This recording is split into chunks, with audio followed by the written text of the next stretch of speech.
Gamers et moi-même vous souhaitons la bienvenue pour cette nouvelle gazette du rétro gaming qui commence avec de quoi faire plaisir aux possesseurs d'Amiga. En effet, le jeu vidéo Temptations a été créé par Luis Lopez Navarro et publié en 1988 par Toposoft exclusivement pour le MSX. Malheureusement, ce titre n'avait jamais été adapté sur l'Amiga, l'ordinateur mythique ayant dominé le marché des 16 bits. Après tant d'années, les utilisateurs d'Amiga vont enfin pouvoir profiter de l'un des meilleurs jeux vidéo créés sur MSX dans l'histoire du logiciel espagnol. Ce nouveau jeu Amiga est développé avec le moteur Red Pill et repose sur les assets graphiques de la version Android de Nene France avec des améliorations apportées pour l'occasion. Dans ce jeu, la mission d'un moine nommé Noniest est de prouver à l'ordre Vitigudine qu'il mérite d'en être membre en débarrassant le village voisin du mal. À lui alors, les enfants de cœur de la paroisse. Toujours en cours de développement, les liens pour télécharger une démo Amiga 1200, CD32 ou Amiga Mini sont disponibles sous la soutane dans la description de cette vidéo. Nous sommes comme le rêveur qui rêve et qui vit ensuite à l'intérieur du rêve. Mais qui est le rêveur ? We Live Inside Dream est une expérience interactive à la première personne combinant des éléments de FPS, d'horreur et de puzzle, de conduite et d'infiltration. Découvrez la ville étrange de Snoqualmie, l'hôtel, le WR, le département du shérif, le magasin de proximité, la Red Room et bien plus encore. Découvrez le mystère du shérif adjoint disparu et répondez à la question. Qui est le rêveur ? Mais soyez prudent, car la route peut ne pas vous y mener. Vous n'avez rien compris à ce que je viens de raconter ? Ou alors ceci vous fait penser à Twin Peaks ? Normal, ce jeu s'inspire totalement de Twin Peaks, et dès le début, les références à The Return sont présents. Et comme la série, il y a de fortes chances que vous ne compreniez rien à ce que vous allez vivre. Cette expérience sera-t-elle aussi marquante que la série ? Pour cela, il vous faudra télécharger les 1 giga du jeu, dont vous trouverez le lien en description de cette vidéo. Une version démo jouable de Do The Same sur ColecoVision est disponible comprenant 16 niveaux. Cela permet de tester pleinement le jeu. Il est inspiré du jeu du même nom sur Atari Jaguar, une version Lynx était également en préparation à l'époque. La réalisation et la jouabilité sont excellentes, ce qui fait honneur à la console haute. Eric Mendel fait du très bon travail, mais il faudra encore attendre un peu avant que la version finale ne soit disponible. Il reste encore quelques niveaux à intégrer, ce qui garantit une durée de vie plus que conséquente à ce puzzle game original et très prenant. La suite du RPG Wyvern Tales, qui est sorti initialement sur Atari Lynx par Nomad Studio, arrive sur Jaguar sous le nom de Wyvern Tales 2. Les qualités de ce jeu ne sont plus approuvées et il ne déçoit pas. Le jeu est très beau visuellement et le système de combat est similaire aux anciens Final Fantasy avec un tour par tour. Il est dommage que ce style de jeu n'ait pas été disponible plus tôt sur la machine d'Atari. Another World, le jeu mythique de Eric Chahi, a connu de nombreux portages faits par des passionnés qui ont alors obtenu l'aval de Eric pour le sortir.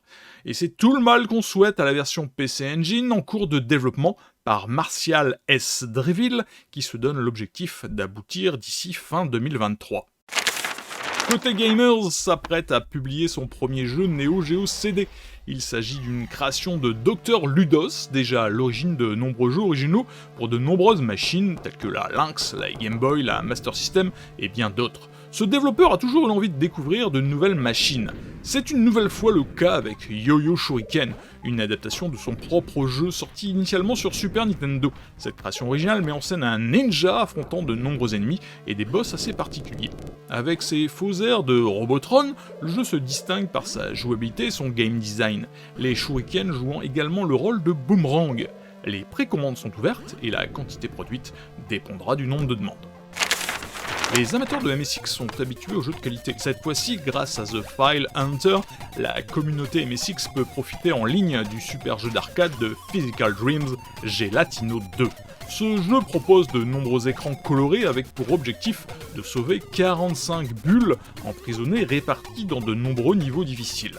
Sorti en 2022 en édition physique, Gelatino 2 offre non seulement des graphismes colorés, mais aussi des effets lumineux, des portes secrètes, des pièges dangereux, une bande sonore PSG entraînante, plusieurs personnages issus d'autres jeux de Physical Dream, 45 bulles à sauver, 8 objets secrets à trouver, et la possibilité de jouer en anglais, espagnol, italien ou français. Si vous cherchez un jeu amusant à jouer sur Chrome, Edge ou même Firefox, essayez Gelatino 2, vous pourriez l'adorer. Il est même possible que dans la description de cette vidéo, vous puissiez trouver la ROM du jeu libérée pour y jouer sur votre vrai MSX, allez savoir. En 2015, José Ignacio Rodriguez a créé un excellent jeu pour le ZX Spectrum intitulé Pentacorn Quest et tournant sous le moteur des Moron Twins. Ce jeu d'aventure et de plateforme multi-écran est maintenant disponible pour le MSX1 grâce à la compétition MSX Dev 2023. Le but du jeu est de trouver votre chemin à travers des écrans remplis de pièges pour récupérer les 5 glands perdus en or magique. Ne vous méprenez pas, il ne s'agit pas de quelque chose de salace, le personnage principal n'est pas un moine cette fois-ci. Mais qu'est-ce qui rend ces glands si magiques, me demandez-vous? Eh bien c'est à vous de le découvrir, tout ce que nous savons, c'est qu'ils sont au centre d'un conflit entre les forces de la lumière et des ténèbres. Initialement sorti pour le ZX Spectrum avec l'autorisation de l'auteur original, cette version remaniée pour le MSX est bien réalisée et agréable à jouer, et si vous ne nous croyez pas, allez tester le jeu directement dans votre navigateur grâce à The File Hunter et au lien dans la description de cette gazette. Le jeu Windjammers, sorti initialement sur Neo Geo, consiste en un duel sportif au frisbee sur un terrain rectangulaire qui ressemble à un mélange entre un court de tennis et une aire de volleyball. Les joueurs sont séparés par un filet et doivent tour à tour renvoyer le disque dans le but d'atteindre une des 3 cages de fond de cours derrière l'adversaire pour marquer des points. Le nombre de points marqués, 3 ou 5, dépend de la position de la cage atteinte. Si le frisbee termine sa course au sol, le dernier lanceur marque 2 points. Le match se joue en 2 sets gagnants, où une manche peut être remportée soit par le premier joueur marquant 12 points, soit par le joueur ayant le score le plus élevé à la fin du temps réglementaire, qui est de 30 secondes par défaut. Et pendant tout le temps qu'a duré mon blabla, vous avez vu des images qui bougent de la version Mega Drive. Son créateur, Format C, travaille d'arrache-pied, le projet avance extrêmement bien, et ce que l'on peut voir à l'écran pourrait être confondu sans grand souci avec la version Neo Geo. Un projet à suivre absolument, et c'est avec ce superbe projet Mega Drive que nous clôturons cette gazette du rétro gaming en démo, bien entendu. Côté Gamers et moi-même vous remercions d'avoir regardé cette vidéo jusqu'au bout, et nous vous donnons rendez-vous pour une prochaine gazette du rétro gaming. Ciao, bye bye.